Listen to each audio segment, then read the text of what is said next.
Hello everyone, स्वागत है आपका हमारे अपने यूट्यूब चैनल आकाश ग्लोबल स्टडीज पर। साथियों, आज हम क्लास है भौतिक विज्ञान की और इसमें जो टॉपिक कवर कर रहे हैं हम लोग प्रकाश का, उसमें जो सब टॉपिक है प्रकाश का परावर्तन, इसको हम लोग देखेंगे। प्रकाश के परावर्तन से संबंधित जितने भी आपके क्वेश्चन आए हैं एग्जाम में, चाहे आपका रेलवे एनटीपीसी का एग्जाम हो या आपकी ग्रुप डी का एग्जाम हो, जो भी क्वेश्चन आपके आए हुए हैं प्रकाश के परावर्तन से संबंधित, वो सारे क्वेश्चन हम लोग इस वीडियो में देख लेंगे। ये वीडियो आपकी प्रकाश का है, चैप्टर हमारा ये पार्ट 2 रहे।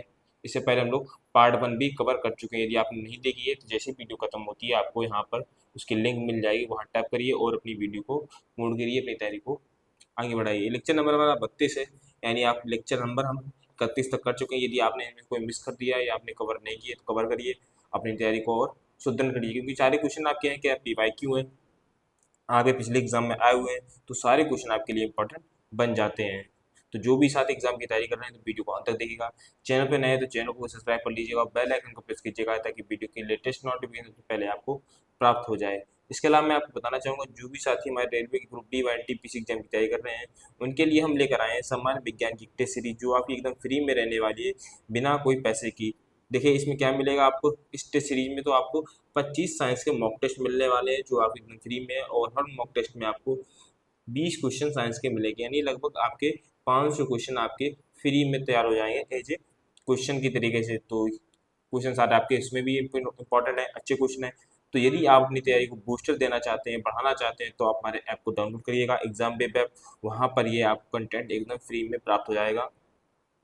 इसके अलावा कोई क्वेरी करनी है कोर्सेज से संबंधित या आपको कोर्सेज से संबंधित, तो आप हमारे दिए गए नंबर पर संपर्क कर सकते हैं, व्हाट्सएप पर मैसेज कर सकते हैं या फिर कॉल कर सकते हैं और अपनी क्वेरी को भी क्लियर कर सकते हैं। चलिए हम लोग क्वेश्चन देखते हैं। क्वेश्चन हमारा क्या है, प्रकाश का। तो इसमें देखेंगे हम लोग उसे प्रकाश का परावर्तन। तो इसमें से हम लोग 3 टॉपिक हमारे हैं। तो पहला हमारा इसमें रहेगा परावर्तन के नियम, ठीक है। इसमें से आपका क्वेश्चन एक ही आपका आया था, ठीक है, एनटीपीसी ग्रुप डी के लेके क्वेश्चन आया था, तो ये अपना उतना खास नहीं, ये क्वेश्चन था आपका ग्रुप डी में ही आया था आपका। लेकिन जो बी और सी आपके ऑप्शन होंगे, ठीक है, वो आपके ज़्यादा इंपॉर्टेंट रहने वाले। देखिए परावर्तन के नियम से संबंधित पहला क्वेश्चन देखते हैं। जब प्रकाश किसी चमकीली सतह पर आपतित होता है तो खाली स्थान बनना है, परावर्तन की घटना घटित होती है। देखिए जब प्रकाश किसी चमकीली सतह पर आपतित होता है तो प्रकाश किरणें निश्चित दिशा में परावर्तित होती हैं, और इस प्रकार जब निश्चित दिशा में परावर्तित होती हैं तो इस प्रकार जो घटना होती है वो कहलाती है आपकी नियमित परावर्तन कहलाती है। इसलिए सही आंसर क्या रह जाएगा, सी इसका सही आंसर हो जाएगा, नियमित परावर्तन कहलाती है, ठीक है। वहीं हम लोग बात करेंगे अनियमित परावर्तन कैसा होता है। अनियमित परावर्तन, तो यहाँ पे क्या होगा, जो सतह है यहाँ पे चमकीली सतह है और समान सतह है, लेकिन यहाँ पे क्या सतह क्या होगी, असमतल होगी, सतह असमतल। और जो प्रकाश किरण होगी यहाँ पे क्या होता है आपका, सीधी दिशा में चल रही थी, लेकिन यहाँ पे प्रकाश किरणें कैसी होंगी, परावर्तित, कई दिशाओं में परावर्तित हो जाएंगी। प्रकाश किरणें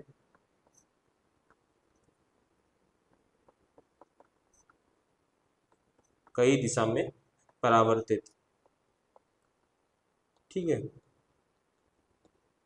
और यहाँ पे क्या हो रहा था, आपकी चमकीली जब आपका नियमित परावर्तन हो रहा था तो जो प्रकाश था वो निश्चित दिशा में चल रहा था, लेकिन यहाँ क्या है, जो प्रकाश किरणें हैं वो कई दिशा में परावर्तित हो रही हैं। चलिए हम लोग देखेंगे समतल दर्पण में परावर्तन, जो क्वेश्चन आपके आए हैं उसको देख लेंगे। समतल दर्पण में परावर्तन, तो पहला क्वेश्चन देखिए, एक समतल दर्पण के लिए छवि होती है, तो एक समतल दर्पण के लिए छवि कैसी होती है, तो उसमें छवि जो बनती है आभासी बनती है और पार्श्व सीधी बनती है। सही आंसर क्या होगा, सी इसका सही आंसर हो जाएगा। जिन साथियों को पता नहीं पार्श्व का मतलब क्या होता है, तो पार्श्व का मतलब होता है जो आपका हिस्सा, जो आप प्रतिबिंब आपको बनना है वस्तु जिसके बन रही है, तो उसका जो बायां हिस्सा होगा वो दायां दिखाई पड़ेगा और दायां हिस्सा बायां दिखाई पड़ेगा, तो पार्श्व सीधी होगी, ठीक है। मान लीजिए समतल दर्पण यानी आप शीशा मान लीजिए, जैसा आप खड़े होते हो तो उसमें आपका सीधा चेहरा दिखाई देता है, लेकिन आप उसमें उल्टे, जिसमें छवि बनती है वो उल्टी बनती है, ठीक है।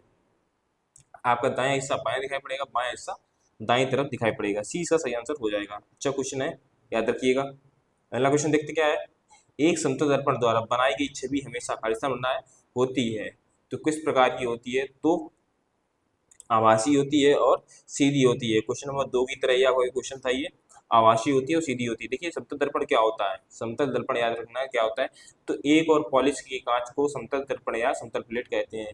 यानी कि शीशा है आपका, उसकी एक तरफ क्या है आपको पॉलिश कर दी गई है, तो पॉलिश कर देने के कारण क्या है आपका जो वस्तु है उसमें हमको दिखाई पड़ते हैं, ठीक है। तो सही आंसर क्या होगा, बी इसका सही आंसर हो जाएगा। आगे क्वेश्चन देखिए क्या है। एक समतल दर्पण द्वारा बनाई गई छवि की विशेषताएं हैं। समतल दर्पण की छवि जो है इसकी विशेषताएं आपको बतानी है। तो कैसा होता है, तो इसमें समान आकार होता है, जो वस्तु होती है या जो दर्पण दिखता है वो सीधा दिखता है, पार्श्व तौर पर उल्टी दिखती है और समाशी होता है, यानी ए इसका सही आंसर हो जाएगा। ठीक है, ए इसका सही आंसर होगा। आगे क्वेश्चन देखते हैं क्या हमारा खालिस्तान बनना है। दर्पण हमेशा वस्तु की एक ऐसी छवि निर्मित करता है जो आभासी होती है, बड़ी होती है और समान आकार में होती है। आभासी, बड़ी और समान आकार। तो सही आंसर क्या हो जाएगा, सही आंसर होगा समतल दर्पण। समतल दर्पण ही ऐसी छवि निर्मित करता है, ऐसी छवि निर्मित करता है, सी इसका सही आंसर होगा। चलिए अब हम लोग देखेंगे गोलीय दर्पण में परावर्तन। ये आपका सबसे बड़ा टॉपिक है, इसको हम लोग आज कवर करेंगे। इसके अलावा कल भी यही टॉपिक आपका चलेगा, क्योंकि ये काफ़ी बड़ा टॉपिक, इससे काफ़ी क्वेश्चन आपके एग्जाम में आए हुए हैं। तो चलिए देखते हैं क्या है। पहला क्वेश्चन हमारा क्या है, किसी अवतल दर्पण की वक्रता त्रिज्या 12 सेंटीमीटर है। नई कार्तीय चिन्ह परिपाटी का पालन करते हुए मुख्य फोकस x बराबर कितना होगा पर स्थित है, यानी आपको फोकस दूरी पूछी गई है। फोकस दूरी क्या होगी आपकी, तो चलिए देखते हैं। तो दर्पण की फोकस दूरी सबसे पहले देखिए, आर हमारा कितना है, तो ये 12 सेंटीमीटर। ठीक है, 12 सेंटीमीटर है। तो इसकी जो फोकस दूरी निकालेंगे तो फार्मूला होता है एफ बराबर आर अपॉन 2। तो 12/2 यानी 6 सेंटीमीटर। एफ कितनी आ गई, 6 सेंटीमीटर आ गई। लेकिन यहाँ क्या है, आपका अवतल दर्पण दे रखा है। क्या है, अवतल दर्पण। ये याद रखिएगा, जब अवतल दर्पण होगा तो जो फोकस दूरी होगी वो ऋणात्मक होगी। क्या होगी, ऋणात्मक होती है। क्यों ऋणात्मक होती है, क्योंकि अवतल दर्पण का जो फोकस होता है वो मुख्य अक्ष के बाईं ओर होता है, इसलिए जो अवतल दर्पण की फोकस दूरी होगी वो ऋणात्मक होगी, माइनस में होगी, इसलिए क्या होगा, -6 सेंटीमीटर होगा आंसर। तो सही आंसर क्या हो जाएगा, ए इसका सही आंसर होगा। याद रखिएगा, अच्छा क्वेश्चन है। और ये टॉपिक पॉइंट आप याद रखिएगा, अवतल दर्पण जो है आपका, ये इसमें जो फोकस दूरी होगी ये माइनस में होगी, और ये आपके क्वेश्चन अभी काफी आएंगे, तो आपको याद रखना ये चीज है। हम लोग बात कर लेंगे हमारे all India exam mock test pass के बारे में, जो आपको मात्र मिल रहा है 49 रुपए में। इसमें आपको क्या मिलेगा, जिसमें आपको 200 प्लस एग्जाम के आपको मॉक टेस्ट मात्र 49 रुपए में मिलने वाले हैं। जैसे मान लीजिए आप किसी एग्जाम की तैयारी कर रहे हैं, मान लीजिए अभी आप रेलवे एग्जाम की तैयारी कर रहे हैं, इसके अलावा आप कुछ समय बाद आप एसएससी का भी फार्म भरेंगे, उसमें भी आप तैयारी कर रहे होंगे, बैंक एग्जाम का भी आप फार्म भर सकते हैं। तो आपको पहले क्या करना पड़ता था, रेलवे के लिए अलग मॉक टेस्ट देने पड़ते थे, उसका अलग परचेस करना पड़ता था। एसएससी एग्जाम के लिए अलग मॉक टेस्ट और बैंक एग्जाम के लिए अलग मॉक टेस्ट आपको परचेस करने पड़ते थे। लेकिन हम इसका समाधान लेकर आए हैं, आपको रेलवे का, एसएससी का, बैंक का, लगभग ऐसे 250 प्लस एग्जाम है। जैसे एसएससी में जितने भी आपके एग्जाम होते हैं, रेलवे में आपके जितने भी एग्जाम है, बैंक में आपके जितने भी एग्जाम है, सब एग्जाम का मॉक टेस्ट ले आए मात्र 49 रुपए में। 250 प्लस एग्जाम के मॉक टेस्ट आपको मात्र 49 में मिलने वाले, एक अफोर्डेबल प्राइस मिलेंगे। इसके अलावा आपको कोई दिक्कत आती है, क्वेरी करनी है, तो आपको 24/7 आवर चैट सपोर्ट भी आपको दिया जाता है। देखिए, किसी भी आप एग्जाम की तैयारी कर रहे हैं, यदि आप मॉक टेस्ट नहीं देते हो, आपको पता नहीं चलता है कि जो पेपर होने वाला हमारा, जो मुख्य परीक्षा होगी वो किस प्रकार के लेवल की होगी और किस प्रकार के क्वेश्चन पूछे जाएंगे। तो अपनी तैयारी को और अच्छा करने के लिए और अपने आप को जांचने के लिए कि हमको तैयारी और कितनी करनी चाहिए या इतना ही हमें रिवीजन करना चाहिए, उसके लिए मॉक टेस्ट एक अच्छा विकल्प होता है। और 49 रुपये कोई बड़ी रुपए नहीं है, कीमत नहीं है, तो आप इसको अदा करके अपनी तैयारी को और अच्छा देख सकते हैं, कर सकते हैं। ठीक है, तो मॉक टेस्ट परचेज कीजिए, अपनी तैयारी को और सुदृढ़ कीजिए। चलिए हम लोग क्वेश्चन देखते हैं। क्वेश्चन हमारा क्या है, किसी अवतल दर्पण का फोकस उसके ध्रुव से 16 सेंटीमीटर दूरी पर स्थित है।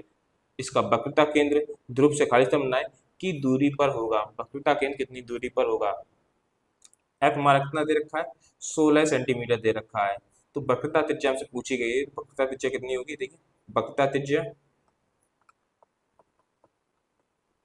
देखिए आपको फॉर्मूला क्या था, एफ बराबर आर अपॉन 2 था, लेकिन हमसे आर पूछा गया है, तो आर जब इधर लाएंगे तो एफ हमारा इधर जाएगा, तो 2 इंटू एफ हो जाएगा, यानी वक्रता कितना, जो वक्रता त्रिज्या कितनी होगी, तो वो फोकस दूरी की दोगुनी होगी, यानी 2 इंटू एफ, यानी आपको कितना होगा, 2 × 16 यानी 32 सेंटीमीटर आपका आंसर आ गया। ठीक है, 32 सेंटीमीटर, सी इसका सही आंसर हो जाएगा। क्वेश्चन देखिए क्या हमारा है, इनमें से कौन बिंदु हमेशा गोलीय दर्पण के मुख्य अक्ष पर स्थित होते हैं। देखिए, गोलीय दर्पण के मुख्य अक्ष पर, चलिए वक्रता केंद्र ये तो आपका होता ही है। ठीक है, मुख्य अक्ष पर वक्रता केंद्र होता है। आपतन बिंदु, आपतन बिंदु आपके मुख्य अक्ष पर नहीं होता है। ठीक है, आपतन बिंदु जो होता है ये क्या होता है, देखिए आपतन बिंदु वस्तु का व प्रकाश पर निर्भर करता है। वह हमेशा जो आपतन केंद्र है ये हमेशा मुख्य अक्ष पर नहीं होता है, इसलिए ये आपका नहीं हुआ। ध्रुव भी आपका क्या होता है, ये वक्रता केंद्र पर ही, ये मुख्य अक्ष पर होता है। ठीक है, तो 1 और 3 यानी आपका सही आंसर क्या होगा, ए इसका सही आंसर हो जाएगा। याद रखिएगा, अच्छा क्वेश्चन है ये। चलिए अगला क्वेश्चन देखते हैं क्या है। किसी वस्तु को एक 18 सेंटीमीटर फोकस दूरी वाले अपतल दर्पण के सामने 12 सेंटीमीटर की दूरी पर रखा गया है। दर्पण द्वारा उत्पादन आवर्धन क्या होगा। देखिए साथियों, आंसर बताने से पहले, इसको सॉल्व करने से पहले आपको बताना चाहूंगा, जो भी साथी मेरे चैनल से नए जुड़ रहे हैं उनको ये साइंस क्लास आपको डेली मिल जाती है, सुबह 10:10 पे आ जाती है। तो जिन साथियों ने चैनल सब्सक्राइब नहीं किया, चैनल को सब्सक्राइब कर लीजिएगा और बेल आइकन को प्रेस कीजिएगा ताकि सुबह आपको 10:10 पे एक क्लास मिल जाए और अपनी तैयारी को सुदृढ़ कर सकें। इसके अलावा जो आपकी क्लास चल रही है, यदि आपको उसकी पीडीएफ चाहिए तो आप हमारे टेलीग्राम चैनल को ज्वाइन कर सकते हैं। वहाँ आपको इसकी पीडीएफ फ्री में प्राप्त हो जाएगी। टेलीग्राम चैनल का लिंक हमारे डिस्क्रिप्शन बॉक्स में दिया गया है, वहाँ जाइए, इसको ज्वाइन करिए टेलीग्राम चैनल को, अपनी तैयारी को सुदृढ़ कीजिए और अपनी पीडीएफ को प्राप्त करिए। इसके अलावा आप हमारे ऐप एग्जाम वेब को भी डाउनलोड कर सकते हैं, वहाँ भी आपको इसकी नोट्स व पीडीएफ प्राप्त होंगे। चलिए क्वेश्चन देखते हैं क्या है। तो सबसे पहले हमको फोकस दूरी निकालनी है। एफ कितनी हमारी है, तो ये -18 सेंटीमीटर है। क्यों 18 सेंटीमीटर, क्योंकि अवतल दर्पण है, फोकस दूरी माइनस में होगी। और यू हमारा कितना दे रखा है, तो ये दे रखा है दर्पण के सामने 12 सेंटीमीटर दूरी पर रखा गया। ठीक है, दर्पण तो यानी कितना -12 सेंटीमीटर, क्योंकि अवतल दर्पण है। तो यहाँ पे मिरर फार्मूला लगाएंगे। मिरर फार्मूला क्या होता है, 1/f बराबर 1/b प्लस 1/u। ठीक है, और हमसे बी पूछा गया है। ठीक है, बी हमको बी नहीं पता है और आवर्धन हमसे पूछा गया है, नहीं कितना कुछ एम हमसे पूछा गया, दो चीजें हमसे पूछी गई हैं। तो चलिए मान रख देते हैं कितना है, तो ये कितना 1/-18 बराबर 1/b, और ये आपका माइनस में होगा तो ये कितना प्लस 1/-12। तो क्या करेंगे, 1/b को इधर लाएंगे तो ये आपका आएगा -2 ठीक है, चलिए इसे सॉल्व कर लेते हैं। 1/18 और प्लस -12। ठीक है, तो इसको क्या करेंगे, इसको सॉल्व करेंगे तो ये आपका आएगा 36 नीचे आएगा, तो ये आपका नीचे ऊपर आएगा -2 + 3, तो यानी आपको कितना आ गया, तो 1/36 कितना 1/36। तो v बराबर आपको कितना आएगा, तो v बराबर आपका आएगा, पेन चेंज करता हूँ ना आपको दिखे। ठीक है, b बराबर हमारा कितना आएगा 36 सेंटीमीटर। ठीक है, 36 सेंटीमीटर ये हमारा b आ गया। अब आवर्धन निकालना है, आवर्धन। तो आवर्धन के लिए हमें b ज्ञात करना चाहिए पड़ेगा, तो b हमने ज्ञात कर लिया। m बराबर कितना होता है -v/u। मान रख देते हैं क्या है, -36 और बटे कितना होगा -12। ठीक है, क्योंकि -36 हुआ कि अवतल दर्पण है, तो कितना माइनस से माइनस खत्म, 12×3 = 36 यानी 3 सेंटीमीटर। सही आंसर क्या होगा, 3 सेंटीमीटर। 20 का सही आंसर हो जाएगा, 20 सही आंसर होगा प्लस 3 सेंटीमीटर। चलिए अगला क्वेश्चन देखते क्या है। इसी उत्तल दर्पण की वक्रता त्रिज्या 15 सेंटीमीटर है। नई कार्तीय चिन्ह परिपाटी का पालन करते हुए मुख्य फोकस x बराबर ख स्थान बनाए कितना होगा। ठीक है, चलिए देखते हैं। तो वक्रता त्रिज्या कितनी दे रखी है, 15 सेंटीमीटर, और क्या पूछा गया है हमसे, f पूछा गया है। तो कितना फार्मूला रख देते, f बराबर r/2 यानी 15/2 यानी 7.5 सेंटीमीटर। ठीक है, और ये उत्तल दर्पण है, यानी आपका क्या होगा, जो फोकस दूरी होगी वो प्लस में होगी। ठीक है, तो इस प्लस 7.5 सेंटीमीटर, यानी कि सही आंसर क्या होगा, डी इसका सही आंसर होगा, क्योंकि उत्तल दर्पण है, उत्तल दर्पण की जो फोकस दूरी होती है वो धनात्मक होती है। आगे क्वेश्चन देखते हैं। किसी 2.5 सेंटीमीटर लंबी वस्तु को 16 सेंटीमीटर फोकस दूरी वाले अपतल दर्पण के मुख्य अक्ष पर 12 सेंटीमीटर की दूरी पर रखा गया है। निर्मित प्रतिबिंब की ऊंचाई का स्थान बनना है होगी। देखिए यहाँ पे अवतल दर्पण दे रखा है, यानी f हमारा क्या होगा, माइनस में होगा। f हमारा कितना है, -f बराबर -16 सेंटीमीटर। इसके बाद u हमारा कितना है, तो ये दे रखा है -24 सेंटीमीटर। ठीक है, o हमको कितना दे रखा है वस्तु, तो ये देख 2.5 सेंटीमीटर। तो हमको क्या क्या ज्ञात करना है, तो आई हमको ज्ञात करना है और इसके बाद v ज्ञात करना है, दो चीजें हमको ज्ञात करनी है। तो सबसे पहले v ज्ञात करते हैं। v हमारा कितना, देखिए फार्मूला रखेंगे, फार्मूला 1/f बराबर 1 + b + u। 1/f बराबर 1/b + 1/u। ये फार्मूला रखेंगे। चलिए, तो 1/-16 बराबर 1/b प्लस कितना होगा 1/-24 सेंटीमीटर, ठीक है 24। तो 1/b को इधर लाएंगे तो यहाँ कितना होगा इधर, तो ये होगा आपका 1/-16 ये प्लस 1/24। इसको सॉल्व करेंगे तो ये आपको देखिए, इसका एक शॉर्ट फॉर्मूला होता है कि यदि आपको जो एलसीएम निकालना है तो क्या करना पड़ेगा, ऊपर बात जो ये अंश और हर, हर जो आपके इनको जोड़ दीजिए और अंश को नीचे गुणा कर दीजिए, यानी 24 और प्लस आपको कितना होगा, ये आपको देखिए -16 सेंटीमीटर, क्योंकि माइनस में प्लस में तो ये माइनस में रहेगा। इसके बाद 16 × 24 कर देंगे, -16 × 24, ठीक है। ये तो ये आपको कितना आएगा, तो ये आपका आएगा 8/-16 में गुणे 24, यानी कितना आ गया 8 × 8 दूनी 16, 24 दूनी 48, यानी 1/48, ठीक है। ये v बराबर कितना हो गया, तो v बराबर आपका हो गया है 48 सेंटीमीटर, ठीक है, -48 सेंटीमीटर, ये आपका आ गया v। तो यहाँ पे हम लोग फार्मूला लगाएंगे। दूसरा फार्मूला क्या होता है हमारा, चलिए इसी को रखते हैं, थोड़ा कलर डार्क कर देते हैं। चलिए, m बराबर I/O बराबर V/U से, तो I हमारा कितना है, तो I तो हमको ज्ञात ही करना है, बटे कितना O कितना है 2.5 सेंटीमीटर, और V हमारा कितना देखा, तो -48, U हमारा -24 सेंटीमीटर, तो ये आपको कितना आएगा, तो माइनस से माइनस 24 दूनी 48, तो ये कितना हुआ, इधर 2 हो गया, तो I बराबर कितना होगा, तो I को इधर जब करेंगे तो 2.5 उधर जाएगा, यानी 2.5 में गुणे 2, यानी कितना आपका आ गया 5 सेंटीमीटर आंसर आ गया, ठीक है 5 सेंटीमीटर, 20 का सही आंसर हो जाएगा। क्वेश्चन देखिए क्या है, आपतन दर्पण के खालिस्तान बनना के समांतर प्रकाश पुंज परावर्तन के बाद मुख्य फोकस से होकर गुजरेगा, तो किससे हो गुजरेगा, तो सही आंसर होगा मुख्य फोकस, जो आपतन दर्पण होगा उसके मुख्य अक्ष के समांतर प्रकाश पुंज परावर्तन के बाद मुख्य फोकस से होकर गुजरेगा, ये इसका सही आंसर होगा।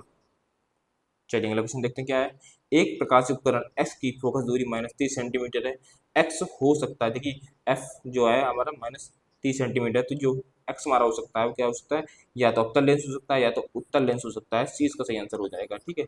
चलिए अगला देखते हैं क्वेश्चन क्या है, दर्पण सूत्र के अनुसार गोलीय दर्पण की फोकस दूरी किसके बराबर होती है। दर्पण सूत्र हमारा क्या होता है, 1/f बराबर 1/b प्लस 1/u, यही फार्मूला होता है ना।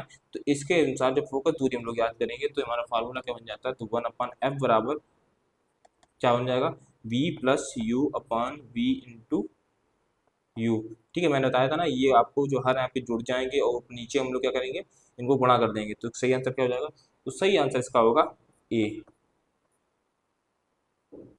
ए नहीं, इसका तो हम लोग क्या करेंगे, इसका आंसर बी होगा ना। चलिए, बी इसका आंसर होगा। चलिए अगला क्वेश्चन देखते हैं क्या हमारा है।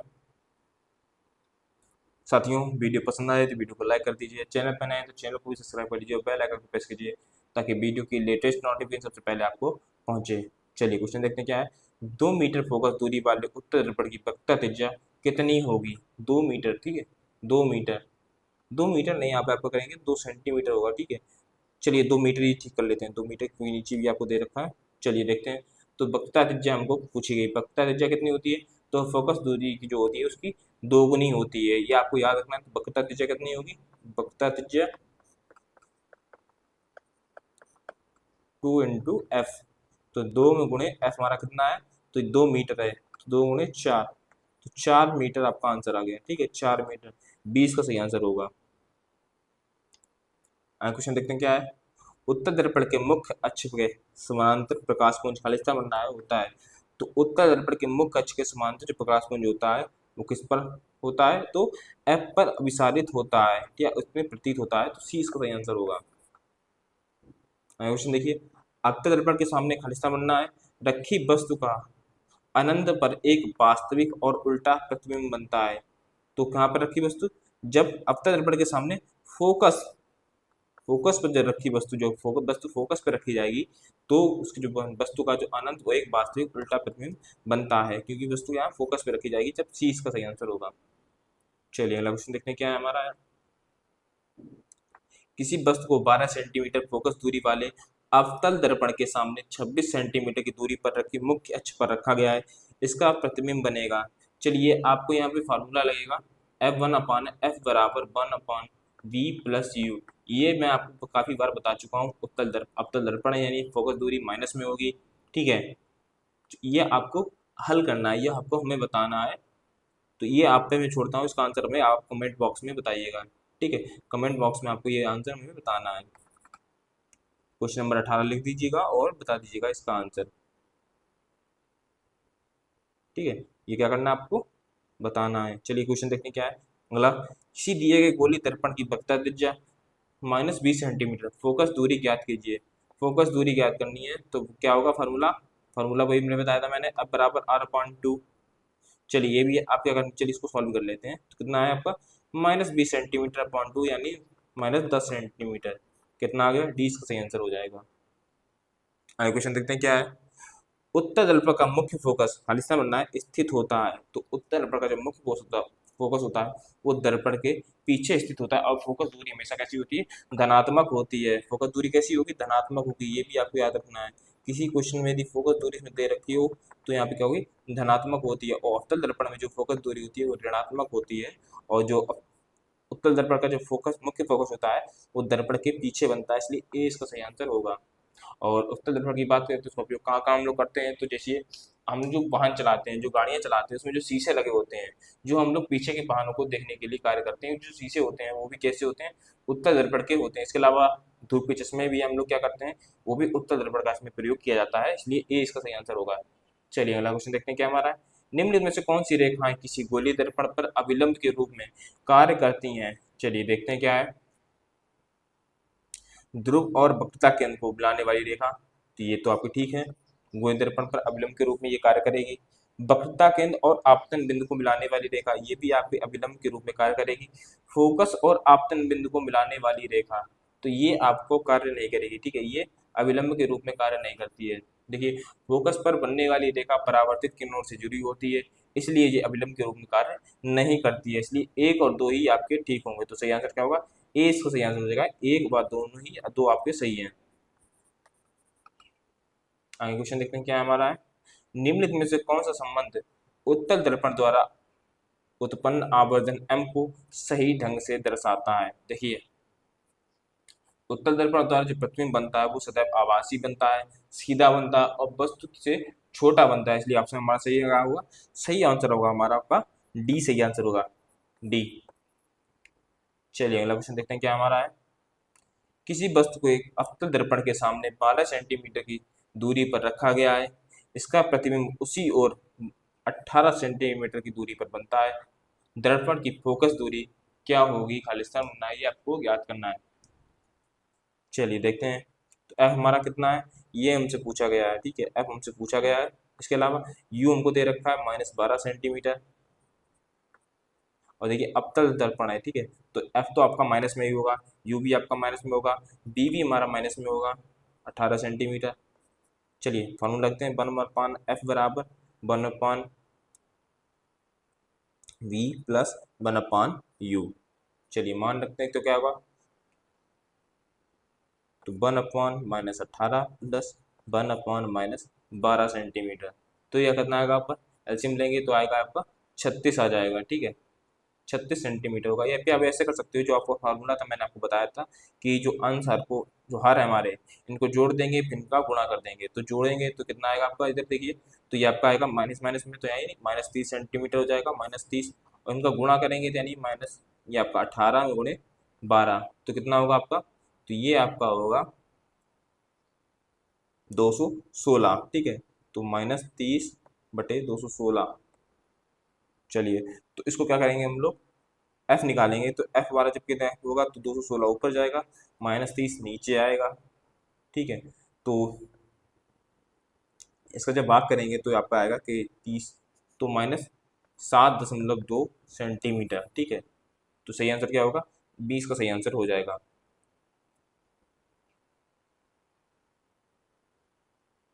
चलिए अगला क्वेश्चन देखते हैं क्या है।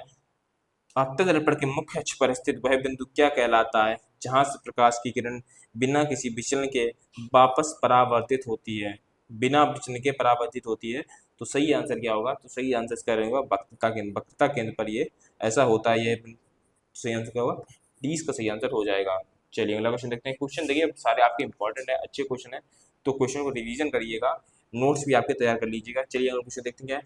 एक अवतल दर्पण जिसकी फोकस दूरी का परिमाण 20 सेंटीमीटर, उससे 60 सेंटीमीटर दूरी पर एक वास्तविक प्रतिबिंब निर्मित होता है। वस्तु की दूरी सेंटीमीटर में ज्ञात करिए। तो एफ हमारा कितना है? अवतल दर्पण यानी 20 सेंटीमीटर, माइनस में होगा वी कितना है हमारा, जो आपकी फोकस प्रतिबिंब बन रहा है, तो वही आपका माइनस 60 सेंटीमीटर, और यू हमसे पूछा गया है। ठीक है, तो क्या करेंगे, फार्मूला रख देंगे। तो 1/20 बराबर माइनस 1/, ये माइनस का 60 होगा, प्लस 1/u। तो माइनस यू को इधर लाएंगे तो क्या इधर आपका आएगा 20, और इधर कितना होगा आपका 60। ठीक है, इसको सॉल्व करेंगे तो यू आपका आएगा 30 सेंटीमीटर, आपका आंसर आ जाएगा। ठीक है, सही आंसर क्या होगा? और ये माइनस में होगा तो सही आंसर क्या होगा? डी का सही आंसर होगा। आगे क्वेश्चन देखते हैं। एक प्रतिबिंब का आवर्धन प्लस का देखिए 1.5 है तथा गोलीय दर्पण से वस्तु की दूरी 30 सेंटीमीटर है। प्रतिबिंब खालिस्तान बनना है पर बनेगा, तो यू हमारा कितना है? तो यू हमको है -30 सेंटीमीटर है। एम हमारा कितना है? आवर्धन कितना है? Plus 1.5 centimetre. तो फॉर्मूला देते हैं, एम बराबर -b/u। तो यानी कितना होगा आपका 1.5 बराबर -b/u कितना होता है? तो -30। ठीक है, तो माइनस से माइनस खत्म हो गया, बी को इधर लाएंगे तो 30 में गुणे कितना होगा आपका? तो ये आपका होगा 1.5, तो यानी 45 प्लस 45 सेंटीमीटर आपका आएगा। ठीक है, प्लस 45, देखिए ये प्लस में है तो ये देखिए, तो क्या होगा आपका? तो ये आपका सही आंसर हो जाएगा आपका, ये दर्पण के पीछे और 45 सेंटीमीटर। ठीक है, चलिए अगला क्वेश्चन देखते क्या है। यदि एक गोलीय दर्पण का आकार इस प्रकार बढ़ता है कि उसकी वक्रता त्रिज्या 2 गुनी हो जाती है तो फोकस दूरी खालिस्तान बनना है होगी। तो फोकस दूरी कैसी होगी? उसकी फोकस दूरी भी बढ़कर 2 गुना हो जाएगी। डी इसका सही आंसर होती है। क्लास थोड़ी सी लंबी जा सकती है आपकी, क्योंकि ये चैप्टर जो आपका है सबसे ज़्यादा जो रेलवे को पसंद है वो यही आपका प्रकाश ही आपको पसंद है। प्रकाश सबसे ज़्यादा रेलवे को पसंद है, इसलिए क्वेश्चन सबसे ज़्यादा इसी चैप्टर से आते हैं। तो ये चैप्टर आपको काफ़ी ज़्यादा लंबा जाएगा, ये आप याद रखिएगा। चलिए अगला क्वेश्चन देखते हैं क्या है। अवतल दर्पण का वक्रता केंद्र खालिस्तान बनना है स्थित होता है। तो अवतल दर्पण का जो वक्रता केंद्र होता है वो दर्पण के सामने होता है। डी इसका सही आंसर होगा, डी। चलिए अगला क्वेश्चन देखते हैं क्या है हमारा। किसी वस्तु को एक 12 सेंटीमीटर फोकस दूरी वाले अवतल दर्पण के सामने 6 सेंटीमीटर की दूरी पर रखा गया है। इसकी जो है खालिस्तान बने, यहाँ पे खालिस्तान होगा, दूरी पर बनेगा और प्रतिबिंब बनेगा। ठीक है, चलिए इसको भी मैं आपको होमवर्क के रूप में देता हूँ, आपको कमेंट बॉक्स में इसका आंसर में बताना होगा। फार्मूला में बता देता हूँ, फार्मूला आपका वही लगेगा 1/f बराबर 1/v प्लस 1/u, इसी फार्मूले से आपका होगा। इसके अलावा एक बात और बताना चाहूँगा, यदि आपका बी प्लस में आए, ठीक है, तो प्रतिबिंब कैसा होगा? आभासी होगा, और यदि माइनस में आए तो वास्तविक होगा। तो ये आपको याद रखना है। तो इनमें से आपको आंसर बताना है। चलिए क्वेश्चन देखते हैं अगला क्या है।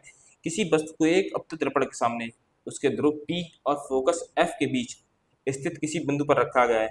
निर्मित प्रतिबिंब जो है खालिस्तान बनना है होगा, तो कैसा होगा? तो सही आंसर रहने में आभासी होगा और सीधा होगा। सी इसका सही आंसर हो जाएगा। क्वेश्चन देखिए, अवतल दर्पण की फोकस दूरी खालिस्तान बनना है कैसी होती है? तो ये होती है आपकी धनात्मक होती है। डी इसका सही आंसर होगा। अवतल दर्पण की जो फोकस दूरी होती है वो धनात्मक होती है। अगला क्वेश्चन देखिए, गोलीय दर्पण की मुख्य फोकस वक्रता केंद्र और यहाँ पे ध्रुव होगा। ठीक है, ध्रुव, ठीक है, ध्रुव होगा यहाँ पे, ध्रुव से गुजरने वाली काल्पनिक रेखा को खालिस्तान बनना के रूप में जाना जाता है। तो किसके रूप में जाना जाता है? तो वक्रता त्रिज्या के रूप में जाना जाता है, जो फोकस से, वक्रता केंद्र से और ध्रुव से होकर गुजरती है। डी इसका सही आंसर होगा। वीडियो पसंद आए तो वीडियो को लाइक कर दीजिए साथियों। चैनल में नए हैं तो चैनल को भी सब्सक्राइब कर लीजिएगा। क्वेश्चन आपके सारे अच्छे हैं, क्वेश्चन अच्छे लग रहे हैं तो जो आप वीडियो को लाइक कर सकते हैं। चलिए क्वेश्चन देखते क्या है। एक गोली दर्पण की वक्रता त्रिज्या 40 सेंटीमीटर है, फोकस दूरी क्या होगी सेंटीमीटर में आपको बताना है। तो देखिए 40 से बटे 2 कर देते हैं तो 20 सेंटीमीटर आपका आ जाएगा। 20 का सही आंसर, ठीक है, 20 सेंटीमीटर आपका आंसर होगा। चलिए अगला क्वेश्चन देखते हैं क्या हमारा। एक प्रकाश की किरण अवतल दर्पण के ध्रुव पर तिर्यक रूप से आपतित होती है, तो परावर्तित किरण खालिस्तान बनना है होगी। तो जो परावर्तित किरण है वो कोण आई वह कोण आर बनाते हुए, कोण आई बराबर कोण आर बनाते हुए वापस होगी, 20 का सही आंसर होगा। चलिए अगला क्वेश्चन देखते हैं क्या है। एक गोली दर्पण एक सीधा और छोटा प्रतिबिंब निर्मित करता है। गोली दर्पण के बारे में सही कथनों के बारे में आपको पहचान करना है। चलिए देखते हैं। दर्पण अवतल होगा, दर्पण आभासी प्रतिबिंब निर्मित करेगा, दर्पण की फोकस दूरी धनात्मक होगी। तो इनमें से क्या क्या आपका सही रहने वाला है? ठीक है, दर्पण अवतल होगा। देखिए प्रतिबिंब छोटा बनना है और सीधा बनना है, छोटा बनना है।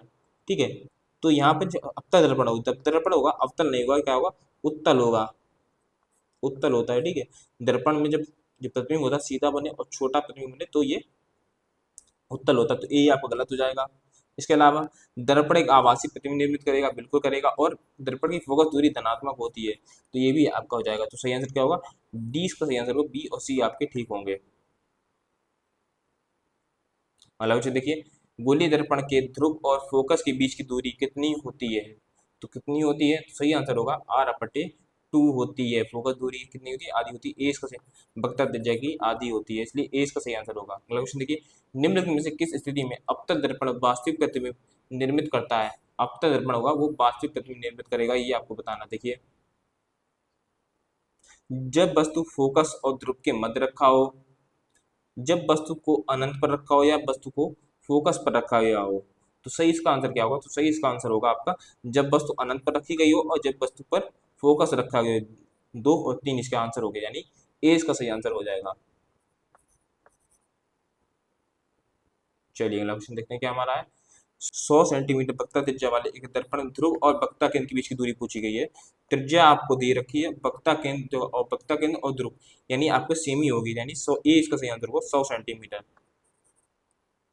आगे क्वेश्चन देखिए क्या है। मान लीजिए किसी लड़के के सामने एक जादुई दर्पण रखा गया है। परिणाम स्वरूप लड़का देखता है कि उसके सिर पर प्रतिबिंब समान आकार का है, उसके शरीर का मध्य भाग छोटा है, उसके पैरों का आकार बड़ा है, इसलिए शीर्ष से नीचे तक जादुई दर्पण निम्न में से कौन सा प्रतिबिंब प्रदर्शित करता है? तो इसका सही आंसर होगा समतल और उत्तल व अवतल, ये हो सकते हैं। सी इसका सही आंसर हो जाएगा। और आज की क्लास का लास्ट क्वेश्चन देख लेते हैं। लास्ट क्वेश्चन हमारा क्या है कि यदि आपतित किरण खाली स्थान बनना है तो परावर्तित किरण मुख्य फोकस से होकर गुजरेगी। तो आपतित किरण कब मुख्य फोकस से होकर गुजरेगी? कब गुजरेगी? तो जब अवतल दर्पण के मुख्य अक्ष के समानांतर होगी तब ये गुजरेगी, इसलिए ए इसका सही आंसर हो जाएगा। तो आज की क्लास के इतना तक करते हैं। वीडियो पसंद आए तो वीडियो को लाइक कर दीजिए, चैनल पर नए तो चैनल को भी सब्सक्राइब कर लीजिएगा, बेल आइकन को प्रेस कीजिएगा ताकि वीडियो की लेटेस्ट नोटिफिकेशन सबसे पहले आपको मिले। चलिए मिलते हैं अगली क्लास में। थैंक यू, धन्यवाद।